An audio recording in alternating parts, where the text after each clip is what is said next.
Something strange has happened to political discourse in recent years.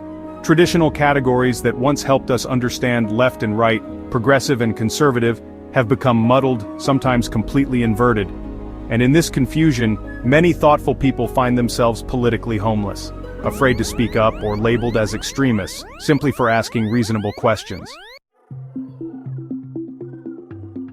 If you've ever felt this way, if you've ever wondered why common-sense positions are treated as dangerous, or why nuanced thinking seems to have disappeared from public debate, this message is for you. Let's start with a simple observation. Policies that were once considered traditionally left-wing are now being championed by politicians labeled as right-wing extremists.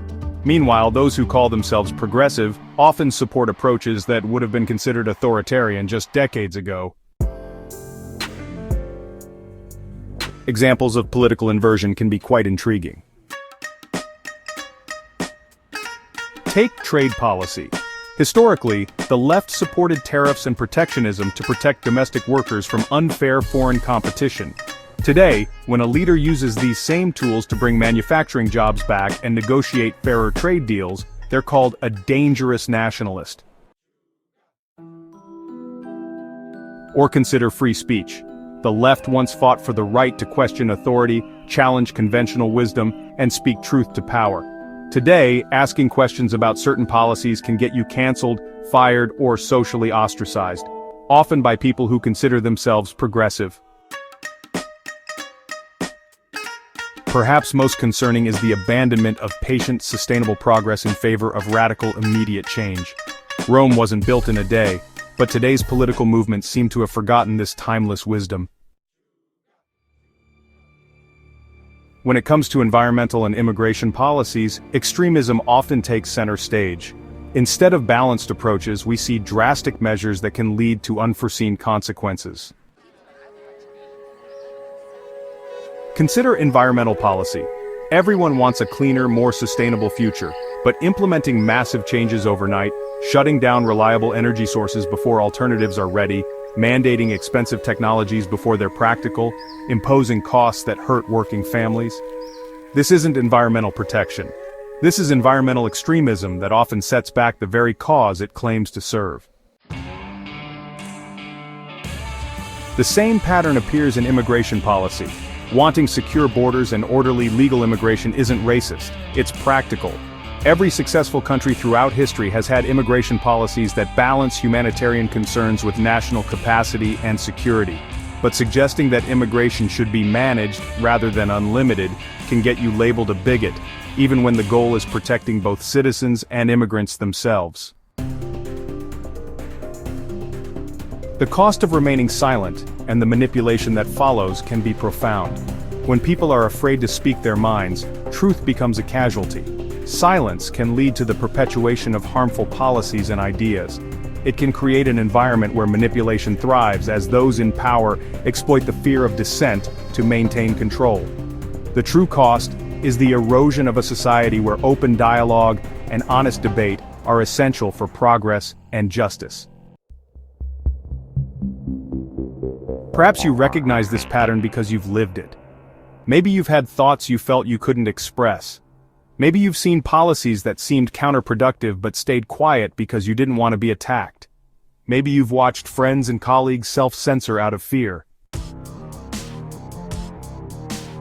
This silence isn't just personally costly, it's democratically dangerous.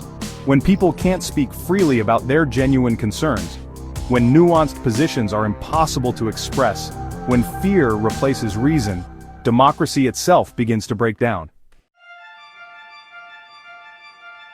Many people supporting harmful policies aren't bad people. They're good people who've been manipulated. They genuinely want to help others, protect the environment, and create a fairer society. But they've been convinced that questioning methods means opposing goals, that gradual progress equals no progress, and that anyone who disagrees with their approaches must be motivated by hatred. This manipulation works because it exploits our best instincts. Nobody wants to be called racist, sexist, or uncaring. So, when these labels are weaponized against reasonable dissent, Many people simply go along to avoid social punishment. They support policies they privately question, stay silent when they have concerns, and gradually adopt views they never independently chose. Modern political manipulation doesn't usually involve obvious force. Instead, it creates the illusion of choice while making one option economically or socially impossible. You're free to drive a gas car, you'll just pay crushing taxes and face constant shame. You're free to question certain policies, you'll just lose your job and be publicly attacked. You're free to vote for different candidates, you'll just be told you're supporting fascism. This soft authoritarianism is more dangerous than obvious tyranny because it's harder to recognize and resist. People think they're making free choices when they're actually responding to carefully constructed pressure. Reclaiming reason and common sense. Genuine progress doesn't require abandoning critical thinking or silencing dissent. In fact, it requires the opposite. The best policies emerge from open debate, careful analysis, and gradual implementation with feedback and adjustment. Want to protect the environment? Invest in research, support nuclear energy, develop better technologies gradually, and make sure working families can afford the transition. Want fair immigration? Create clear legal pathways while maintaining security and ensuring successful integration. Want economic justice? Bring good jobs back home, support small businesses, and create opportunities for everyone to succeed through merit and effort. These approaches take longer than revolutionary change, but they actually work.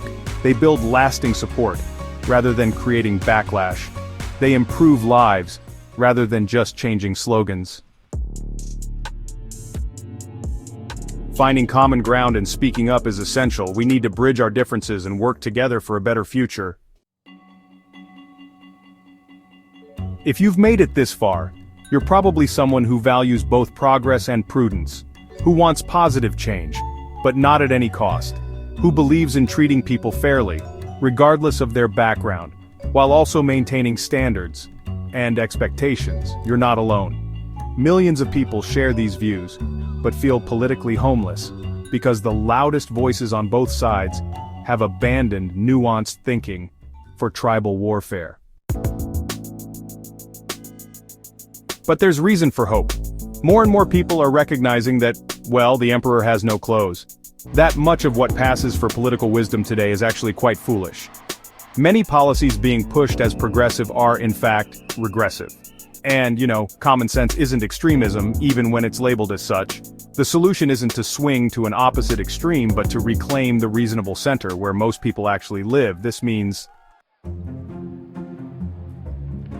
supporting politicians who focus on practical results rather than ideological purity, encouraging open dialogue instead of shutting down dissent, choosing gradual, sustainable progress over dramatic but counterproductive gestures, judging policies by their actual effects, not their stated intentions, and, of course, defending the right of good people to disagree without being demonized.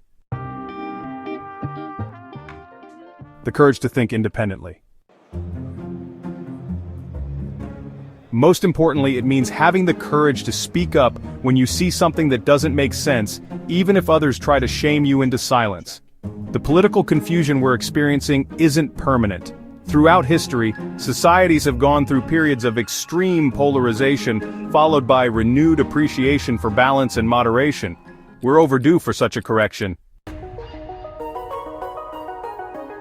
But it won't happen automatically. It requires individuals with the courage to think independently, speak honestly, and refuse to be bullied into supporting policies they know are harmful. If this message resonates with you, share it, start conversations, ask questions.